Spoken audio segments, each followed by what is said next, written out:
This is the hardcore icon, Will Wagner, and you are listening to the BTW podcast. I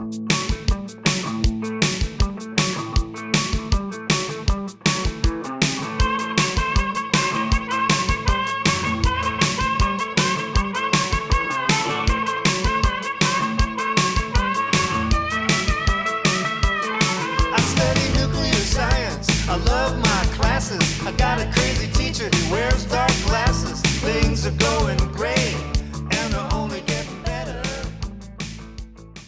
Welcome one and all to this week's one-on-one interview. This week we have first-time interviewee Devastation's A-Star. So A-Star, how you feeling? Had kind of an up-and-down night this past week on Devastation. You cost the DC's AmCham the International Championship, said you wanted to take it yourself, but DC then planted you to the floor. So overall, how are you feeling after the events and what transpired this past Monday? Feeling great. I'm feeling really great. I see DC may have planted me with that, I forgot what the move is called. That'd be the Burning Hammer. Huh? Burning Hammer. That's Burning. yeah. Kind of a weak move. Okay?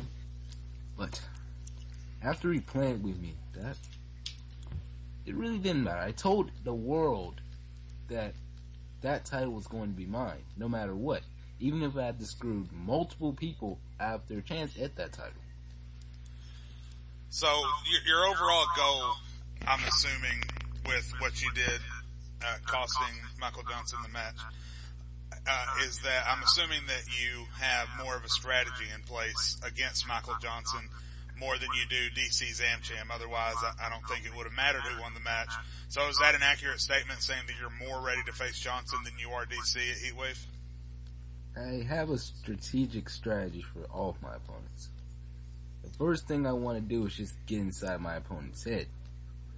From there, I get inside their skin. Then from there, I just break them down mentally. Everybody knows if your opponent is not ready mentally, then you can already beat them.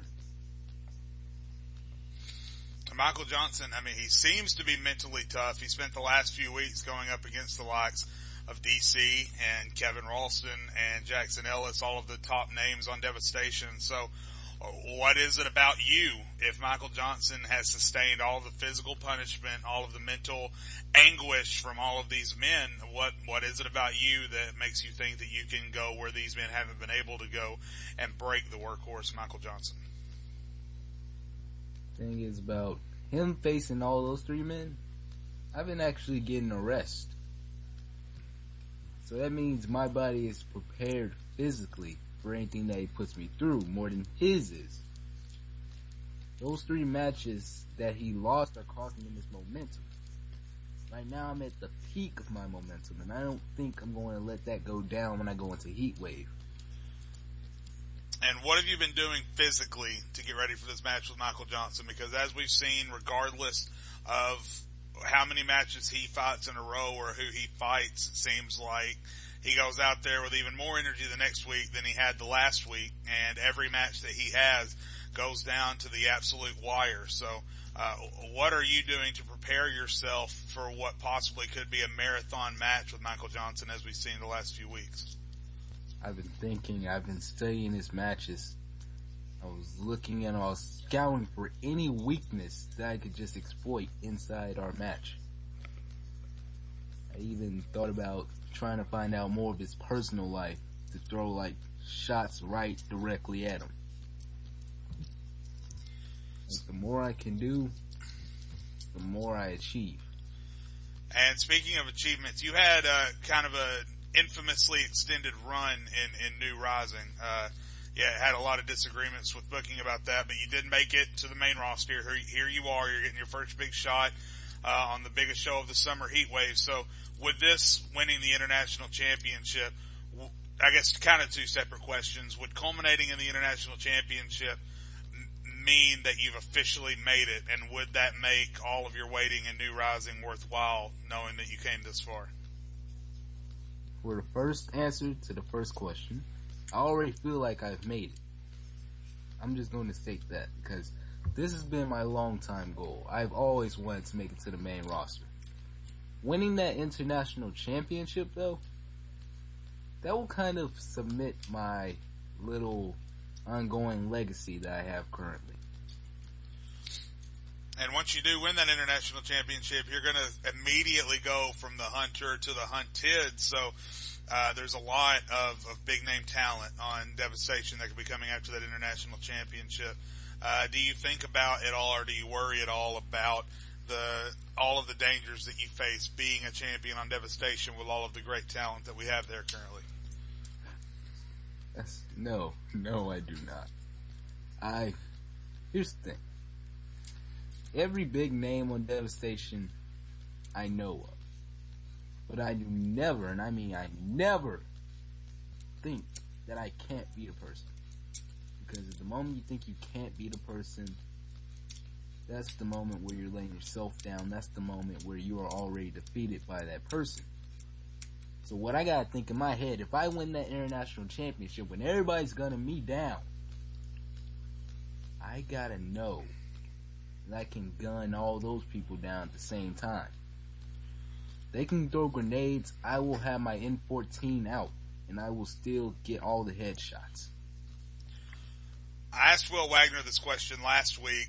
He seemed to give me an emphatic no to this question, but since you're going to have all those guns aimed at your back, it seems like we're currently in another era of factions. Would you consider teaming with anyone currently on the Devastation roster to help watch your back as long as you hold that belt? Let me think for a second. If there was one person, I would have to say DJ K. You two do seem to have a lot in common with the way you present yourselves and the way you run things. Yeah, we're two fellow businessmen. We're both not from poor families. We're both rich. And we're both accountable and stylish men. But the thing about DJ K is that some people don't trust him. A lot of people don't trust him. Yeah, a lot. A lot of people can say the same about me, though. But if I team with you, I'm going to stick by you. The only problem I'd have with DJ K if I teamed by him is that I wouldn't know if he feels the same way. Like, is he still with me to the end? Or is he just going to pull what he did with Chris Banks? Well, yeah, that's also a problem. DJ K and Chris Banks, you came up with them in New Rising. Who would you say, other than you, is the best talent? Again, I want to reiterate, other than yourself, who is the best talent to come out of New Rising, again, besides yourself, currently on the main roster? If I had to endorse one person, I would have to say Chris Chambers. Yeah, he actually, that's, I was kind of awkward silence there. I was going to say you might be a little disappointed if you tuned into Primetime this past Tuesday night. You might be a little disappointed to find out what happened to Chris Chambers. Well, I saw that ad. Yeah. I would have to say Jay Lopez, honestly. Yeah, he's, old Jay Blaze, he's doing a great job up there on the main roster with the Horsemen. He's got a big tag team match this Sunday at Heatwave, but of course, we got your match, we got the tag team match, we've got Silva versus Shadows, we've got all kinds of stuff going down at Heatwave, but there's 3 matches that seem to be at the top of the card that are drawing the most attention here. The first of which is the last match of Keisha Jones in the Dream Women's match against Moose Knuckles. So as we head into this Heatwave weekend, that we're calling it, we look at that match. Who are you looking at to come out on top in Keisha versus Moose Knuckles in the Ultimate Women's matchup? Thing is, I think most people are probably gonna say, oh, Keisha Jenkins and everything. But I like to go for the underdogs. And the underdog in this match definitely is Moose Knuckles. Yeah, Moose Knuckles has proven a lot in her career, but definitely with Keisha Jones having the last match of your career thing going on, that tends to be a pretty big motivator. So, if it were you and you said, this is the last match of my career, but it was for a title, but then you won the title, would you be more inclined to back off of your words and hang around, or would you go ahead and stick with it and head out of the company that you're in with their title? Which sounds more appealing to you if you were in that situation? I would stay, definitely. Because you never know. If you stay, you could probably make something historic. If you leave immediately, your reign will not mean anything. You will just be the man that retired with the belt. And in the next semi-main event, Jason Masterson, Kevin Ralston 3 for the Internet Championship. This seems to be the final battle in the war between the Horsemen and the Anomalies, and maybe the final battle between these two themselves. So who do you see walking out of that one? When I first saw a Grand Showcase, when I first saw the image, Ralston had the Anomalies come out, and that's when the Anomalies were formed, and that's how he beat Jason Masterson.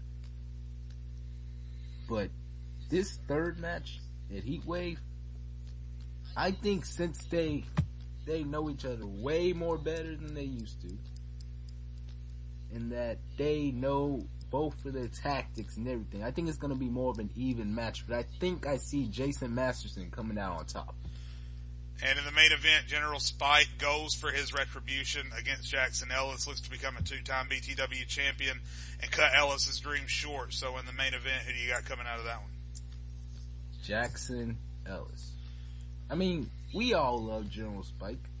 Well, I don't. Yeah, I didn't think you did. But everybody else loves General Spike. So I'm pretty sure you ask somebody else this question, they would say General Spike. But honestly, I don't like anybody in BTW, but I will still say I think Jackson Ellis is going to come out on top. Okay, so you heard it here first from A-Star. Jason Masterson retains the gold. Jackson Ellis retains the gold. Keisha Jones, or Moose Knuckles retains the gold. But I'm assuming in your match you're going to pick yourself to topple the champion and actually win the gold. Would I be right in that assumption? Yes, you would. So you're about 1 of 4 there in those matches. So as we go towards the end of this interview here, I want to ask you some of the same questions that I ask any and all of my interviewees. What does the future hold, win or lose this Sunday for the International Championship? What do you see your future holding in BTW? Even if I lose, I'm still going after gold. I just want that to be known. See, I'm always on the hunt. Even if I lose, I'm still going to be going after somebody else. I mean, there was an anonymous message sent to me. The user that sent the message name was only known as by the voice in the dark. Yeah, the last time we got a message like that, Red Rum Gativo popped up, so I'm hoping that we don't have to repeat history here. Getting back to you with the Grand Showcase now, the end of the year coming up, and the Grand Showcase coming up in February, you got to start looking ahead and placing your chess pieces, as it were, trying to get yourself into a good position to get onto the Grand Showcase card. So, what are you willing to do, and where do you see yourself going once we get to the undetermined location of the Grand Showcase 2?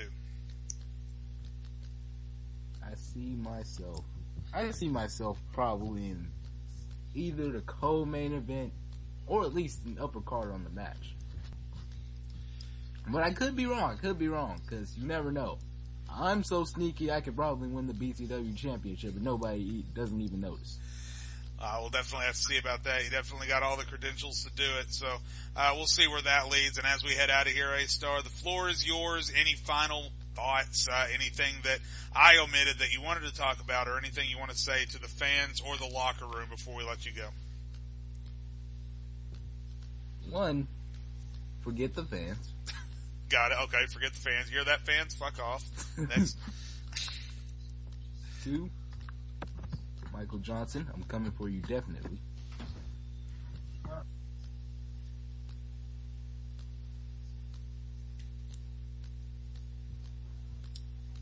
And last but not least, this has been A-Star on BTW Podcast, and I'm glad I could be here. Alright, A-Star, thanks for taking the time with us, man. Good luck at Heatwave, alright? Alright, man. Wrestling World, this is the Shadow of Strong Style, TJ Shadows, and you're listening to the BTW Podcast.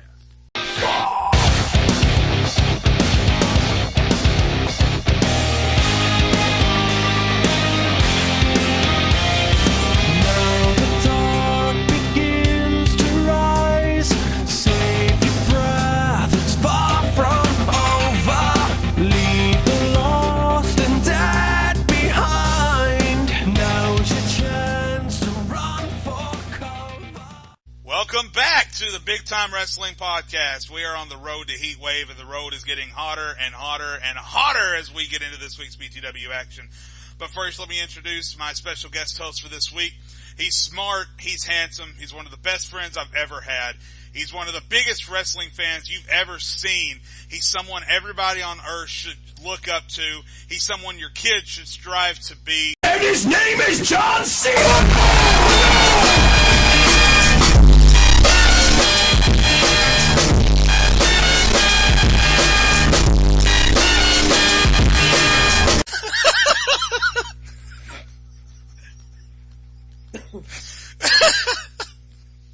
Oh, God. Oh, my God. First, Jason Masterson Rick rolls the entire E-Fed, and now we just John Cena the entire E-Fed. Oh, man. I'm crying. I fucking love that. And his name is John Cena!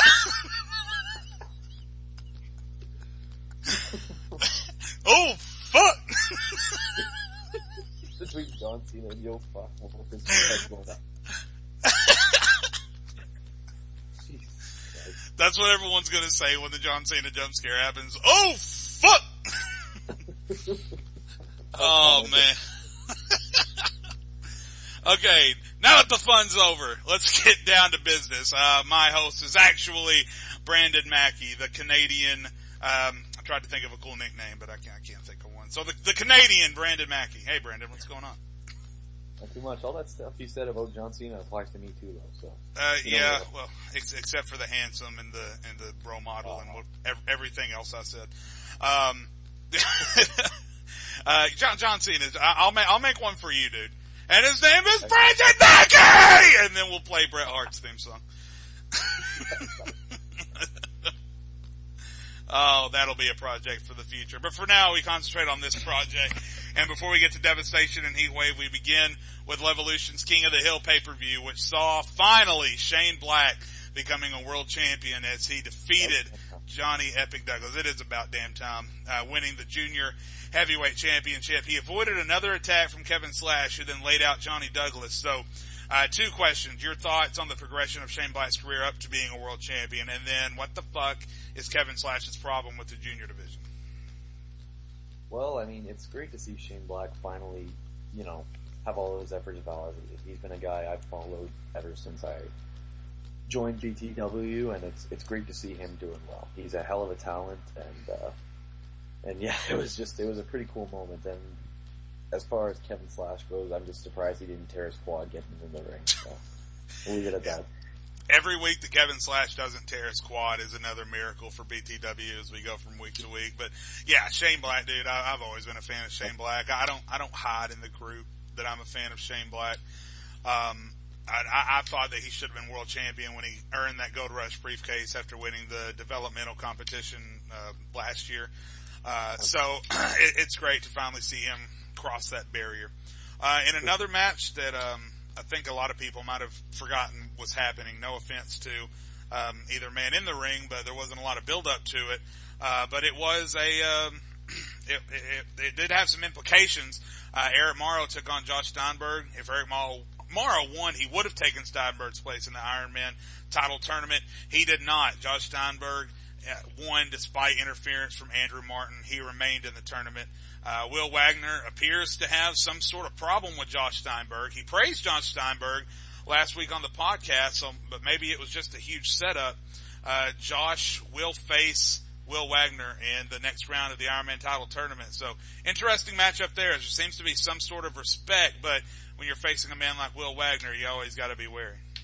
Yeah, and when you're going head to head in the tournament for the Iron Man title, all bets are off. Whether you're friends, worst enemies, you're going to try to tear each other apart in that ring because the winner moves on. And it's like a very successful man in this business once said, you can either make friends or you can make money. And both those guys are looking to make some money and walk away with the Iron Man title. Yeah, Will Wagner's a very proud individual. He's very proud of what he's accomplished and of his abilities. Josh Steinberg is as well, and he had to fight to keep his spot in the tournament. So we'll see if it'll be the ruthless aggression of Will Wagner or the perseverance of Josh Steinberg that pays off in the next round of the tournament. The Warfare Series finally began.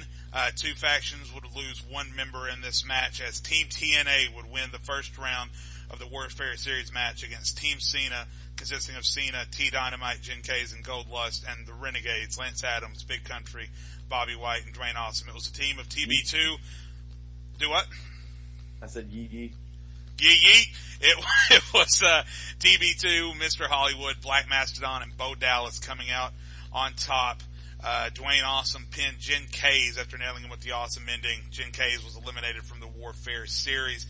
TB2 won the match for his team, but only after Dwayne Awesome betrayed the Renegades and laid down in the center of the ring to take the pin, eliminating himself from Warfare Series, joining TNA. And then TNA beat down of the Renegades would ensue after the match. So, just like I've been talking about with my co-host from week to week to week to week for the past month, TNA weeks ago took control of this rivalry between these three factions and never let go. And today they put a lock on it. They hid the key, swallowed the key, threw it away, and had sex with the Renegades' mothers. TNA completely dominated this match. They had it covered from beginning to end, and they continue to prove week to week why they are the top faction in Levolution. Man, the Renegades are just, it's like hitting your head against a brick wall every week. First they go toe-to-toe with the Anomalies, which I still don't understand to this day. They lose a member in Christopher Cole. The entire faction gets destroyed. Big Country is made to look like, oh my god, like a tree, I think Kevin Ralston called them. and now they're stepping up to Team TNA. You know, there's a lot of damn good young talent on Team TNA. So why the Renegades would try to step to them is beyond me. The Renegades are purely outclassed, and it's not going to change. Yeah, and they're in rough shape right now. Lance Adams seems to be making a comeback, but Big Country, it seems like you talk about Big Country, and he's made some improvements, and he's been carrying the Renegades by himself, seemingly, and this, at Levolution 62, he's got to go one-on-one with Dwayne Awesome, because they were the tag team champions, and now those titles are split. So one of those two brands is going to walk away with the titles, and Big Country winning that tag team gold, that may be the last possible semblance of a chance that the Renegades have of toppling TNA. If they want any chance at all, then Big Country is going to have to walk out with that tag team title this week. We'll see if that happens. We then saw Zach Murphy make his re-debut on a Levolution pay-per-view. Come out, another massive brawl took out. Police had to come out and separate Murphy and Xavier, so obviously this is getting very personal very quickly. That always seems to be the case with Dark Xavier. It gets very personal very quickly. And, you know, we know Zach Murphy. He's no slouch, and he's definitely not going to back down from a fight. So, when you get those two guys swinging in the middle of the ring, this is going to be a long, ugly feud, and it's going to get bloody. Yeah, there's still a lot that's going to be left to talk about with that feud, so there's really no use using a lot of time on it now. Exactly. Murphy and Xavier know how we feel about them as wrestlers, as competitors, as characters. Xavier, a current Hall of Famer, Murphy, a future Hall of Famer, and this rivalry, as we get further and further into it, it's going to be one for the ages for sure. Yeah. In the main event of King of the Hill, the World Heavyweight Championship was on the line. Prodigy, the champion, defended against Kevin Matthews, RVD, RJ Graham, RJ Grimm, God, RJ Graham, RJ Grimm, and Julius Council. So basically how King of the Hill works is that men become eligible one by one in the match. So it's kind of a slow moving match. But in the end, Kevin Matthews climbed up the ladder. Kevin Slash would make sure that nobody interfered. And of course, just as I think we all predicted, Kevin Matthews used his insurance policy of Kevin Slash to win his second World Heavyweight Championship and seems to be back on top in Levolution. Yeah, Matthews is nothing if not smart. He knows how to play the field, man. You remember, you know, the glorious heel turn against Brian Cage last year. And the guy might be the best mind in BTW. He's just always one step ahead of everyone else, and he definitely used Kevin Slash to his advantage, and it's definitely no surprise to me that he's world champion again. Yeah, he definitely seems to be always one step ahead of everybody else. He got kicked out of the Horsemen, got his ass kicked. Everyone thought his career was over. He shows back up at Levolution, not only as a star, but as the owner. Wins World Heavyweight Championship. We think the cards are stacked against him with Blade, and then here comes the RWO to take over Levolution. He disappears again. He comes back. We think maybe he's lost it. Maybe he has no chance of winning this championship, and then he has the insurance policy of Kevin Slash, who seems to have two goals in Levolution: to destroy the junior division one by one, and to make sure Kevin Matthews stays World Heavyweight Championship. So as we advance to Levolution with everything that we saw at King of the Hill, what are you looking forward to most with everything we've discussed so far? I just want to know where Kevin Matthews goes from here, where him and Slash go from here. I mean, what else can they do? Matthews is the world champion. We know Slash is going after the junior division, but maybe we'll see a new contender for that title against Matthews. Maybe Prodigy uses his rematch clause. You know, that's what I'm looking forward to, because with Kevin Matthews and with the World Heavyweight Championship itself, it's always an interesting situation. Yeah, I think where everybody is looking right now in Levolution is Murphy and Xavier. I think they've got everybody's attention now. But obviously Kevin Matthews is no slouch. Kevin Slash, even with -3 hamstrings, is no slouch. So we'll see what happens there. So it was a huge week in BTW, and it was made even bigger with the return of Primetime, a surprise episode, interrupting the best of Ace Walker, which I was thoroughly enjoying on the BTW network, which you can have for $9.98 a month. But Primetime did come back, and the opening contest, Chris Chambers versus Big Country. Chris Chambers got raped, killed, revived, raped, and killed again by Big Country. So, Chris Chambers is on his way out the door as Country builds some momentum going towards his match with Dwayne Awesome this week. Is there anything I can really say? Yeah, when a man gets raped, killed, brought back to life, raped and killed again, there's not a whole lot you can say, is there? No, you nailed it. Later on in the night, God, I can't stop. Jesus Christ, I'm sorry. Oh my God. Before I get carried away, let's move on. It was one-on-one as we saw Alex O'Hanley, the holder of the Hardcore Championship briefcase, who seems to be holding on to that briefcase until he sees an opening, a weakness in TB2, which doesn't seem to be showing up, against New Rising standout Mick White. Hard-fought match. Alex O'Hanley comes out on top as the veteran, but what are your thoughts? We obviously know where Alex O'Hanley is in his career, but what are your thoughts on the rookie Mick White? He's shown some flashes, you know, like he's definitely gonna be up there pretty soon. I think he's still a little rough around the edges. He's gotta hammer down some things, and that's why he's still in New Rising. Yeah. But he has the makings of a stud to me. Like I think he's gonna do pretty well in BTW. I think the return of Primetime is really gonna help these New Rising guys get some more exposure, like it was before it disappeared. So I think guys like Mick White, and even next week we're going to see the New Rising champion Trent Over try and topple the King of Primetime, Judas Black, and that'll be an opportunity for him to show a little bit more. So then in the main event, Keisha Jones, she got one more Primetime moment, one more moment in the sun on the show that she helped make, as she went in and was a special guest referee, the Irish Cena versus Bruce Fisher, for a qualifying spot in the end of the year King of Primetime tournament. Bruce Fisher's losing streak continues. He dominated Irish Cena, but pissed off Keisha Jones, which, as we've seen in the past, you do not want to do. Keisha Jones would then attack Fisher, leading to an AA from Cena, leading to Cena qualifying for the tournament. So overall thoughts, first of all, on Bruce Fisher's losing streak, and what do you think he's going to have to do to halt it? Oh my God, man. I don't know what it is with that guy. He's so talented, and he's a phenomenal wrestler, and he's in the most dominant faction in big time wrestling. And he just can't buy a win right now. A lot of it seems like bad luck, like, you know, getting DDT'd by Keisha and the brass knuckles and everything. Yeah. But, man. It's also bad decision making on his part. Like, he could have easily, just hit around town on Cena, put him away and walked out, but instead he got in Keisha's face, yelled at her a little bit, pushed her around, and then got knocked out with brass knuckles and got AA'd. So, I mean, you got to think that he needs to reel in his temper here, because it seems like all of the losing is getting to him, and it's costing him even more in the ring.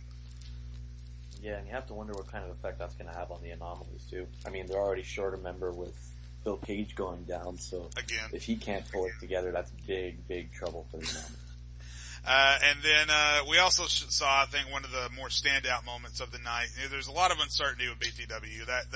That's not no secret. I mean, that this isn't a rumor or anything. There's uncertainty with leadership and where BTW might go in the future. But some strong words from Eric King and from color commentator Bill Buck, showing that Primetime will stand strong, which is great. It's good to know that at least if something were to ever happen with BTW, which I think we all hope doesn't, then the spirit of BTW will at least be carried on here. And I don't know about you, but I'm comforted to know that. It is. I am too. It's very comforting.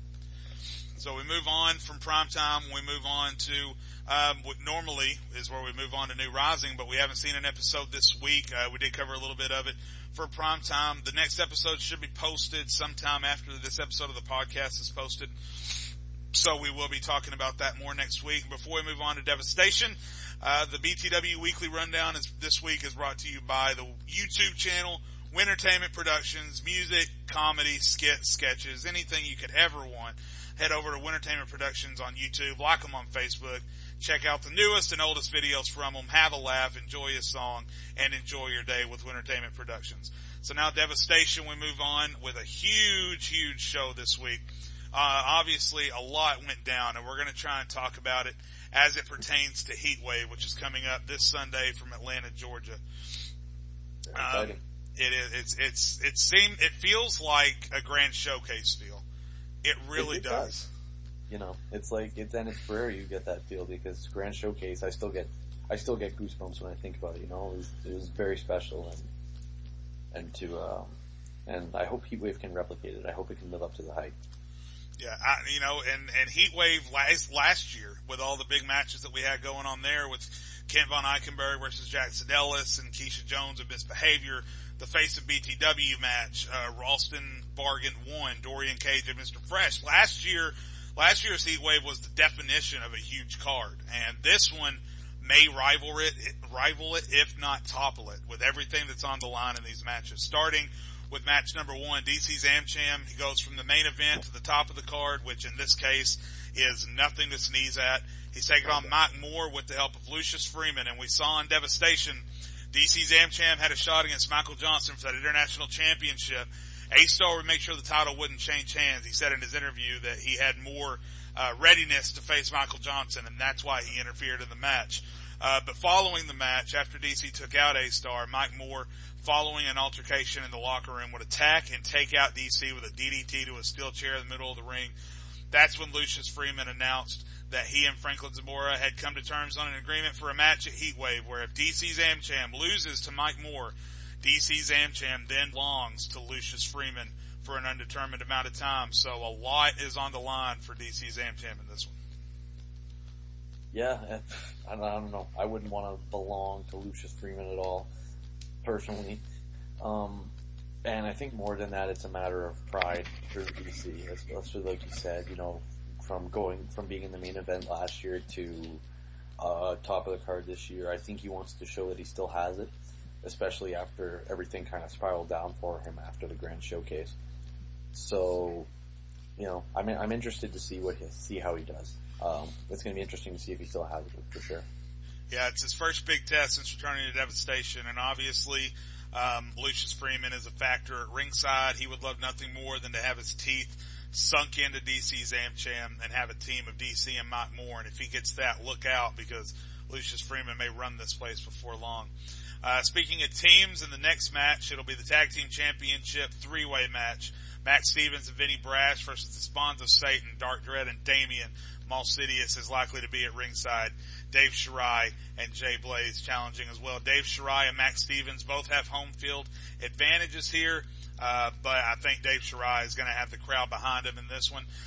We were supposed to see a preview of this match on Heatwave, a three-way match between Stevens, Damian, and Jay Blaze. That match broke down into a brawl. We never saw a finish, but this match has to have a finish, and this match is going to be, I think it's safe to say this match is going to be pretty insane. Yeah, it could definitely steal the show. I mean, you saw how volatile this rivalry is getting on Devastation, with it breaking down into a brawl, and, you know, the guys, the managers, well, they aren't managers, but you know what I'm talking about. Yeah. They, bonus guys. They were the ones that caused the whole thing. You know, they just didn't even make an effort to let the guys have a match. They got involved right away, and all hell broke loose from there. So with everybody in the match now, it's gonna be a wild one, and I'm excited to see who wins. Yeah, and it's the flair of Stevens and Brash versus the aggressiveness, the strength of Dredd and Damian, and the athleticism of Shirai and Blaze. So each team brings something completely different than the other two teams into this match. So it'll be fun to see what happens when you mix those ingredients together. The next match, this one has gotten really personal really quickly. Jason Silva versus TJ Shadows.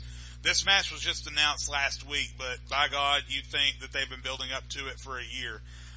These two have a lot. Jason Silva himself convinced TJ Shadows that he had a lot to prove in this match, and so he does. TJ Shadows looking to prove himself worthy of being back in the main event as he takes on Jason Silva, and Jason Silva looking to get that big first huge win in BTW that'll catapult himself back into the title picture. So where do you think we stand on this one? Well, I mean, you and I have said it from the beginning that Jason Silva is going to be a huge star in big time wrestling, and he's getting there. He's been moving up very, very fast after coming up from New Rising. And if he can get a win over a former BTW champion on the biggest show, on the second biggest show of the year, holy shit, is that going to do a lot for him? Yeah, Silva's come a long way. I don't think it's any secret that he was green as fuck when he came in. I mean, I don't think anyone would deny that. A lot of potential, right? And he's used it, and he's capitalized on that hype. Yeah. Some guys come in green as fuck. They don't have any potential. They stay green as fuck and they never get anywhere. Silva came in green as hell, but he had all that potential, all that charisma, all that energy, and I think it really clicked when he joined the Four Horsemen and started spending more time alongside Jason Masterson. I think that's really when all that charisma clicked in, and all of the fan favoritism really got into his heart and to his head. But none of that is going to help in the ring against TJ Shadows, who is out for blood in this one with Jason Silva, and is out to shut his doubters up, shut the fans up, and to shut the Horsemen up. So a lot on the line there. More on the line in the next one. Oh, go ahead. Sorry, how about the power struggle between Shadows and Ralston right now? Yeah. You know, the Anomalies have been a cohesive unit for so long, and now that in Ralston's absence, Shadows really shone. He became the BTW champion, something Ralston has yet to do. And you can see that tension, you know, backstage and even out in the ring. It's, you know, you have to wonder if one of these guys wins a Heatwave and the other doesn't, what's going to happen? Well, I was going to say, I mean, yeah, if one of them wins and one of them doesn't, but what if both of them win? Yeah. And then you think about what if both of them lose and they're both in bad. I mean, it seems like there's no combination of wins for the Anomalies in this show that is going to lead to I mean, maybe if they both win, maybe they're both just happy to have won. But with all of the attitudes that have been going around lately, I highly doubt that there's any combination of victories that could keep this group together. I mean, I would never wish a group apart, but there's a lot of animosity there. And it's either going to be anger or jealousy that drives them even further apart, and we'll see which one it ends up being. As I said, next up, International Championship.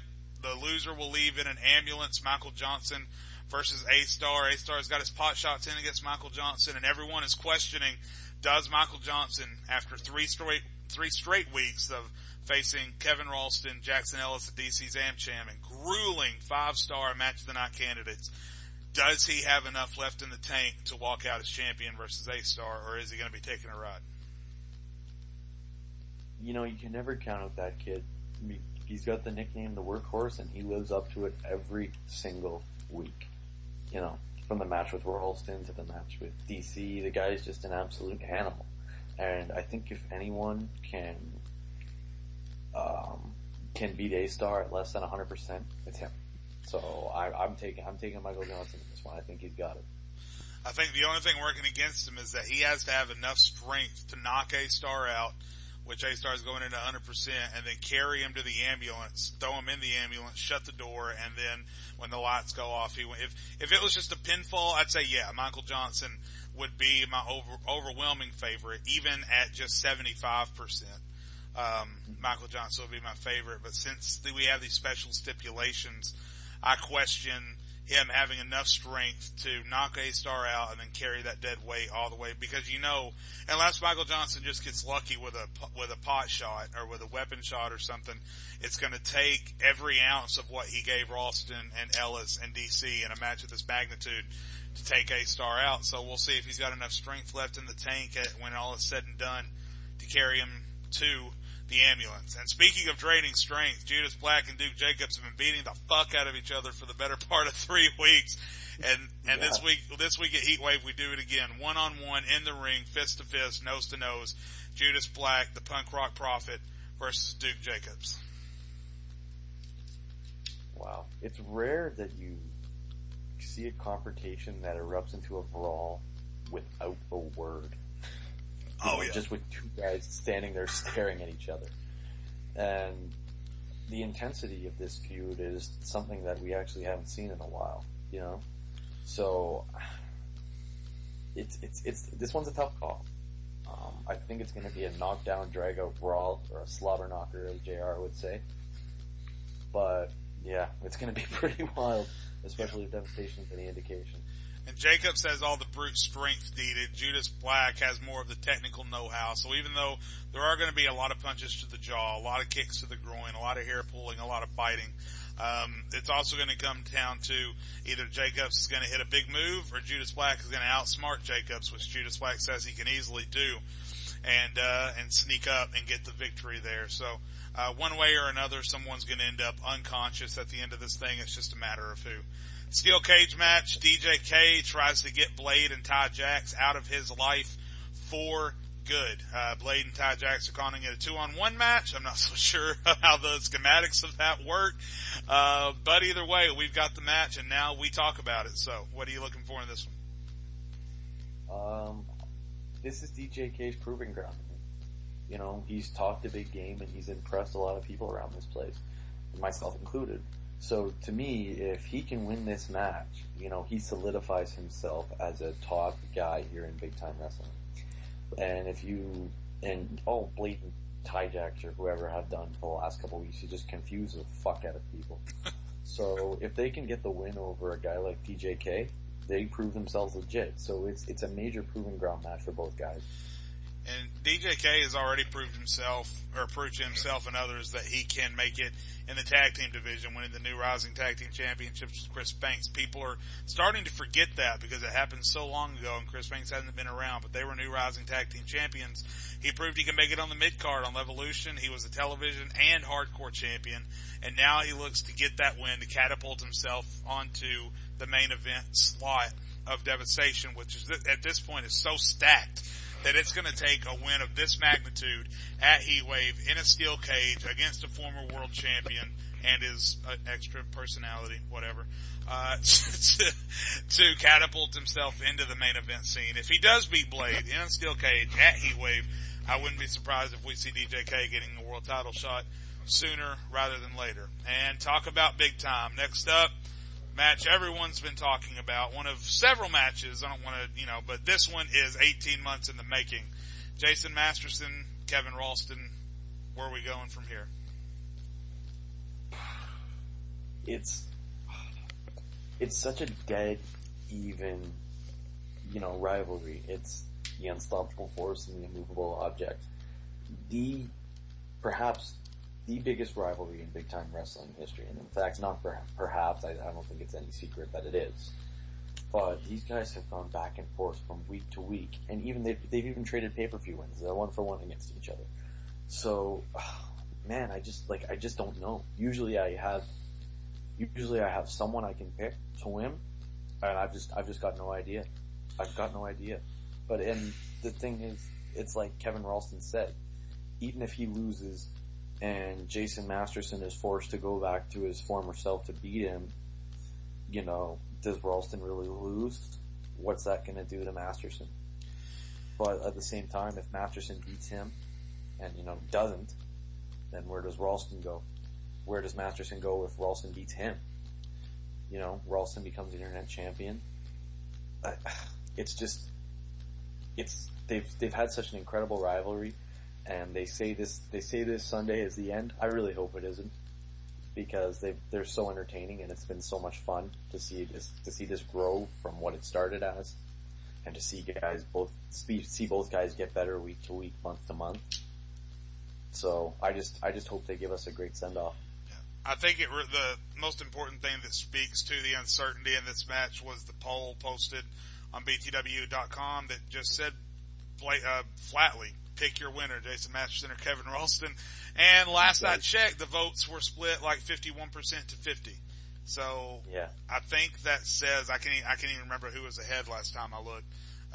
It was jumping back and forth, but that just really shows that this is not your normal rivalry. This is not one where the fans are, oh, I hate this guy, I'm picking the other guy, and you know, this is not your normal pay-per-view match. This is this is something that is going to go down in the history books. And you know, again, I don't want to diminish anything else on this card. It's a brilliant card. It's a beautiful card. Can't wait for the whole thing. But this is the only match on the card that's been building for 18 months, and one that could keep going if we don't. That's all we can really hope for. That's my point. We need a clean win in this one. We don't need shenanigans. We don't need interferences. We don't need anybody passing out. If Jason Masterson passes out in the middle of a sharpshooter, I hope Kevin Ralston reaches back, smacks the fuck out of him, and wakes him up so he can tap out. And vice versa. If Jason Masterson has Kevin Ralston in the figure four and Kevin Ralston passes out, hit him in the nuts until he wakes up so he can tap out. I do not want a bullshit finish to this match like we've had with the last two.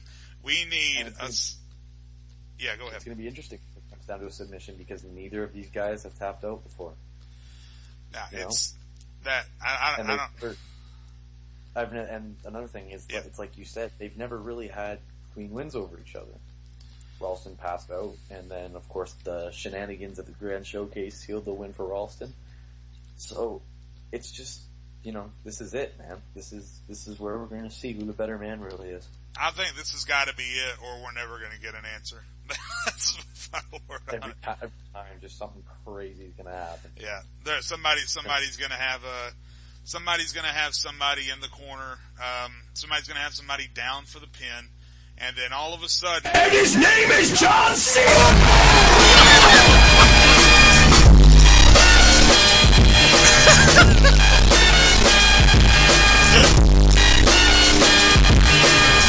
Check the votes, by the way, again, it's dead even. Well, I know one person who should really be leading that poll. And his name is John Cena!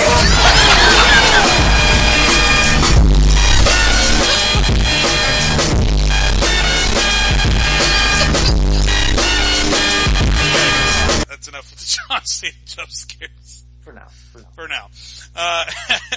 Alright, Keisha Jones, final match. We get the match everyone's been waiting for. Moose Knuckles versus Keisha Jones. Keisha Jones tries to do what Eric King failed to do, however long ago it was. God, it seems so long ago now. But she tries to win the women's championship and then walk out of BTW, retire into the sunset with the gold. So, which way is this one swinging in your mind? There is not a tougher woman in the division than Moose Knuckles. I mean, I don't think there's any dispute there. And Keisha Jones is perhaps the best woman we've ever had in the BTW women's division. And with the added incentive of it being her last match and her wanting to ride off into the sunset with the gold, I think that gives her an advantage in this one. Definitely not counting out Moose, because we all know who she is, you know what I mean? Right. Like, she is never out of a match. So, I think Keisha takes this one, and it sucks to see her go, but I hope she gets to go out on top. So I asked Ace, and by the way, I think I'm gonna pick Keisha Jones. There's just no way that you have all of this emotion hurtling through you and you don't come out on top. I think Keisha Jones has got every tool she needs to win this match. But I asked A-Star this question earlier. Say you were competing in the ring and you said, okay, I've had enough, I'm gonna hang it up. But then you go in there and you win the gold. Could you see yourself going out when you're on top, or would you rather see yourself go out on top?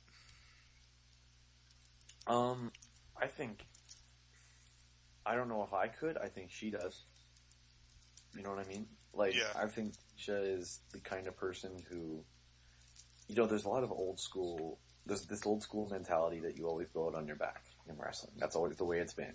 Ric Flair, Shawn Michaels, Austin, all those guys. And but I don't think Keisha's that way. I don't think her ego will allow it. And I'm not saying ego in a bad way. I'm just saying that she has such a desire to be the best even when she's gone that I don't think, she'll be, I don't think there's any way she loses. Especially in the last match of her career. I just don't see it happening. Yeah, and sadly, I think this is going to be the last that we see of either of these women for a long time, no matter who wins. I really do. Come Devastation, no matter who wins, I don't think either of these women are going to be the champion. I think Moose Knuckles is sticking around long enough to prove the point that she can defeat Keisha Jones, and Keisha Jones is sticking around long enough to prove the point that she can be women's champion one more time. So, it's good to see these two finally able to go at it, right before their final send-off.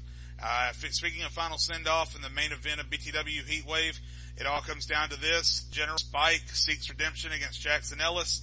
He seeks to take the BTW World Championship from his former Black Justice brother, Jackson Ellis. And just like every other, the theme of Heatwave is deep personal rivalries. And even with Matchson and Ralston included, I don't know if they get much more personal than this one. So where do we stand on the animosity between these two? It's at an absolute fever pitch. With the second incarnation of Black Justice and how everything went down, Spike winning and then losing the BTW championship, Ellis winning it. These guys are just at each other's throats. They're like, you ever see the movie Warrior? Yeah, of course. They're like the brothers from Warrior who are turned against each other by the promise of, well, in Warrior it's the money, but here it's the BTW championship.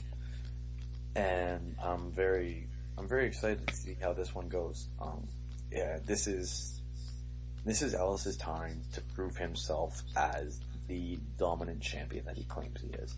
Because, General Spike wasn't champion for very, very long when you think about past reigns like Masterson. But he was a dominant champion. He survived in the Elimination Chamber, beat Kevin Ralston clean, which is something not many people have done. Especially having already beaten 5 guys inside a chamber.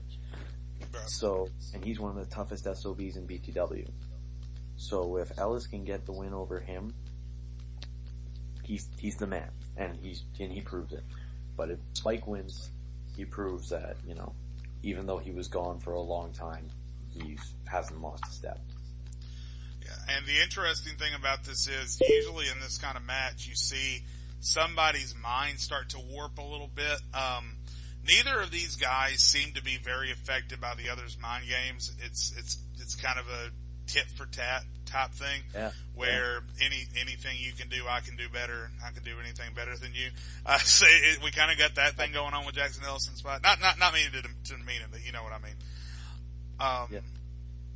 But yeah, so there's no mind games. This is going to be an all-out physical confrontation between General Spike and Jackson Ellis. They're two big motherfuckers too. They are. So General Spike isn't very tall, but he is one beefy son of a bitch. Oh. And Ellis gets all those comparisons to Brock Lesnar. Black Lesnar. I mean Brock Lesnar. Black Lesnar. Yeah. These guys going toe to toe. Suplex City or Spike City or whatever. It's gonna be an absolute war, with no pun intended with the whole, General Spike, but it's gonna be ugly, this one. There aren't very many matches that can follow both Masterson and Ralston and then Keisha and Moose. No. But if there's two guys that I'm confident can still go out there and steal the show even after those two matches, I'd put my money on the X Factor and the spiked one, the spiked warrior, the one they call Spike, to go ahead and steal the show once they get out there. Alright, quick picks for Heatwave as we go back down the card, skipping Jason Masterson and Kevin Ralston cause reasons. Starting, with match number 1, who wins, DC or Mike Moore? I'm taking DC. I think I'm also going to take DC. I don't see any way he lets himself become Lucius's bitch. No. Tag team titles, Stevens and Brash, the Spawn to Satan or the Horsemen? Who are we going with here? I think the Horsemen are going to ride in this one. I think the athleticism advantage is really going to shine in a three-way dance situation, and they're going to come out on top. I'm going to go with the numbers game with the Spawn to Satan with Mall Sidious at ringside. I don't see any way that doesn't become a factor. Jason Silva, TJ Shadows. Not much left to talk about this one. Who's going to win? I'm taking Shadows. I love Silva. I love where he's going. I don't think he's ready to beat someone like TJ Shadows yet. So, Shadows. And I got to go with Jason Silva just for that very reason, because no one thinks he's ready to beat TJ Shadows. I think he has to go out there and he has to win. I think Jason Silva is in a must-win situation here. So I'm going to pick Jason Silva. Shadows is too, you're right, but Shadows has been a BTW champion. He's got much less to prove, if I can put it like that, than Jason Silva does. Jason Silva coming over to Devastation, looking to make his first jump to the top of the card. So I'm going to say Silva capitalizes. Ambulance match. Who takes a ride in the ambulance? Who walks out as the new international champion? Johnson or A-Star? I think Johnson's going to get this one out. I think he's got it. I'm really worried about the health and condition of Michael Johnson going into this match. I made that obvious earlier. I'm worried that's going to become a problem. I don't know. This one's probably the hardest one to pick right now for me. But I'm going to say, okay, you know what? I'll pick the workhorse to defend. Workhorse all day, baby. Let's go with the workhorse. Michael Johnson to win. Next up, the straight up fight, Judas Black, Duke Jacobs. Who's going to win, the technical prowess or the straight up roster? I don't think technical prowess is going to play a very big part in this match. So, just because of the personal animosity and how heavy and violent it's going to be. So, I'm taking Jacobs. I'm going to pick Judas Black just because he said the words TV lookity box in his last promo. I'm going to go with that just because he used that. DJK in a handicap steel cage match against Blade and Ty Jax. Who wins there? I'm taking DJK because I just don't think Blade and Ty Jax can coexist as a team. Speaking seriously for a moment, if that's even possible right now, Blade seems to get an energy boost. If he starts as Blade and he loses his mask, he gets an energy boost. If he starts as Ty Jax and he puts on his mask, he gets an energy boost. Rather, he actually is got some kind of psychosomatic issue going on, or rather it's just all in his head and he's just playing make-believe. Whatever, but it seems to work. We saw in the tag team match last week, or earlier this week on Devastation in the 8-man tag team match, Blade, when he gets the mask put on as Ty Jax, he wakes up. He sprung across, he tagged Jason Masterson out of nowhere. So, I'm seeing that come into play, but I'm gonna pick DJK because, just like Silva, I think DJK is in a must-win situation to put himself at the top of the card. Like we said, skipping Masterson and Ralston picks because reasons. So final pick for Moose Knuckles and Keisha Jones. Keisha Jones. No question. Yeah, I think we're both going with Keisha Jones there. I think that there's no way to then capitalize on the emotion. So then the main event, BTW Championship. Does General Spy become a 2-time champion, or does Jackson Ellis walk out still the champion? This one's a tough one. Probably the toughest one to pick for me.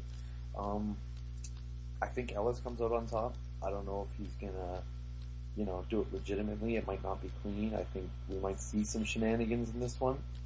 But I don't see someone as dominant and as physically imposing as Jackson Ellis, losing the title this quickly. General Spike's a great competitor and one of the greatest champions of all time, but right now, this very moment at Heatwave, I don't think he can match Jackson Ellis. I don't. Yeah, I'm gonna pick Jackson. I like to pick General Spike just to be argumentative, but I'm seeing a lot out of Jackson Ellis. He's really stepped up his game since he won the championship, so I'm gonna say that he retains. Not easily. By no means is he gonna win this match easily. He's gonna walk out with a lot fewer years on his life than he had going in. But I think he's gonna walk out and retain. Alright, so that finishes our Heatwave preview.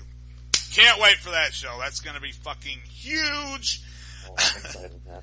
So as we get to SummerSlam. Yeah, it really does. It rivals SummerSlam. I think the card overall may be a little bit better. As we get closer to the end of the show, we really only have one question that was worth asking here from our question and answer poll. And it's a pretty good question. And I'm going to expand on it a little bit and make the question a little harder to answer. Let's say Jackson Ellis does retain this Sunday so that the next contender for the BTW championship is not Jackson Ellis himself. And then let's just say that Prodigy, for some reason, is hurt at King of the Hill and he does not cash in a rematch clause for the World Heavyweight Championship. Who do you think on the two brands is the next candidate to step up and go for the World Championship on either brand? I've got some interesting little situations in mind here. I think we could see unification matches on both sides. I think Shane Black might want to give the ultimate fuck you to Kevin Flash by beating Kevin Matthews for the world title and holding both major championships on Revolution. Now that would be huge. And as far as Devastation goes with the BTW championship, I think the winner of Kevin Ralston and Jason Masterson, that really seems like a number one contenders match, doesn't it? Yeah. Because where does the winner go? Exactly, yeah. You know? So I think, Kevin Ralston might finally be getting his shot at the BTW championship, or Jason Masterson might get his second shot at one. So I think whoever wins that one is going to be fighting for the BTW championship next, and it would certainly make for an interesting situation. Yeah. I think Shane Black is in a really good position to try and make a run at the World Heavyweight Championship. If not that, then whoever survives out of Zach Murphy and Dark Savior, I think, is obviously in line for a World Heavyweight Championship match. Oh, for sure. Yeah. And then over on Devastation, I'm just going to say this. This whole time we've been discussing Heatwave, everything going on, everybody that's going to be there, there's been somebody in the back peeking his eye through the curtain, keeping an eye on everything we've been talking about. And that man is Dave Shirai. He's going to be in his hometown, in Atlanta, with the BTW Championship briefcase. Jackson Ellis and General Spike are going to beat the fuck out of each other. And the less we talk about that BTW Championship Gold Rush briefcase, the more Dave Shirai feels comfortable with it. So he's just sitting back there, tapping his fingers on the briefcase. He's waiting to see who walks out with it. I think Dave Shirai will be the next world champion. I think with roof will blow off that place. Oh God, for sure. If he cashes in Atlanta, can you imagine? Oh my God! And especially if somehow, either General Spike or Jackson Ellis is hurt enough for Shirai to cash in on, because they're going to put on an absolute war.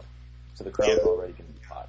The three main events, you've got Matheson Ralston, you've got Jones Knuckles, and Spike. Those three matches are going to have the crowd going absolutely insane.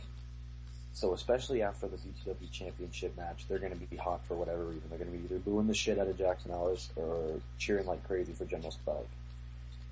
And if Shirai comes down to that ring with the briefcase, and he gets the 1, 2, 3, it gives me goosebumps to think about it. It's absolutely. God, it would be like, fuck. It'd be like the Packers winning the Super Bowl in Green Bay. Yeah. If somehow the 49ers had enough players on their roster left this year after all their arrests and won the Super Bowl at Levi Stadium. Yes, exactly. Yeah. Yeah, that would be huge. oh my God, that would be like the ultimate cap off to the show. I don't wish any ill will towards Ellis or Spike or whatever, you know. I hope they both survive the match, but it's just a can you imagine sort of thing, you know. That'd be a markout moment. For sure. So as we head out of the show, Brandon, and as we head into Heatwave, who has been your standout superstar or wrestler, if you prefer, your standout wrestler and also your standout match from this week? Oh man. My standout wrestler is gonna have to go to, Michael Johnson. Whether, win or loss, week in, week out, I've never seen a guy work his ass off and just, you know, bust his hump no matter what happens. No matter what happens. That guy is coming out every week with a smile on his face and kicking ass and taking names. So Michael Johnson is 100% my superstar of the week. Or wrestler. I'm fairly certain that's the third straight week that Michael Johnson has come out as somebody's wrestler of the week. And you can't really argue that. I'm going to go with Spike coming out on top with the win in that huge 6-man tag team match. The winner of that match was going to get a lot of momentum going into Heatwave, and I think he snagged all that momentum from all other 5 guys. Speaking of that match, that's definitely a contender. What would be your match of the week from this week? The main event on Devastation. 100%. The big tag team match that culminated in the absolute mayhem of Kevin Ralston putting Jason Masterson through a table. It was an epic contest, a lot of hot tags, a lot of big moments with the champions in action. So definitely my match of the week for sure. Yeah, I think you kind of have to pick that just with all the hype, with everything building towards it. That opening segment was insane. Oh, yeah. That made so much heat for that match as if we needed it. When I think it was Shirai that made the comment about Ralston not winning the title and Ralston's eyes bugged out of his head. Yeah. Seems like every time we talk about Silva's cats, we win. Every time Silva's cats get brought up, we win. Oh man. Never don't. Oh man, that was great. Alright man, well hey Brandon, thanks for joining us. Do you have any final thoughts, anything we missed or anything you'd like to add before we close out? If you miss Heatwave, you should be shocked. Go ahead. Holy fuck, that's gonna be an amazing show. I think it might rival the Grand Showcase. I really think it do. I really think it will. I think Grand Showcase definitely had a lot for the best pay-per-view of the year. But, you know, Heatwave might put some, Heatwave might make it. Yeah, Heatwave might put a little heat on it, if I could say that. I shouldn't have said that. I might not have said that. Well, you know what, Brandon?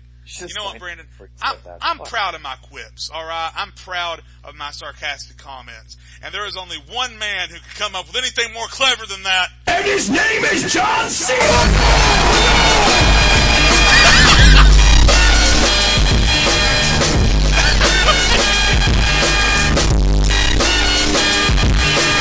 Before we go, we missed something from other What we missed?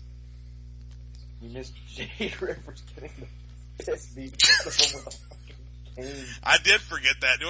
Didn't we have audio from that, like right after he went backstage? I think we do. Let me see if I can find it. Hold on. Alright, yeah. Yeah, here it is. This is, cameras picked this up as the doctors are trying to escort him out. Here it is. You motherfuckers, get away from me! No, I can walk ow! God damn it! Don't fucking touch me! You son of a bitch, I told you I could walk! It was just a cane, my mother hit me harder in preschool! Get off me! Go! Just fucking out! God damn it! Why do I stay here? Why do I stay here? Whoa. Yeah, so he's pretty mad.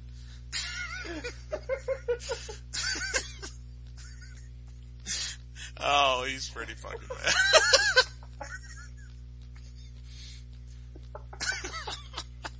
I don't think you get into show any better than that. So for Bradon Maki, I'm Jade Lowe. Watch fucking Heatwave or you'll regret it. You guys have a good night. And his name is John Cena!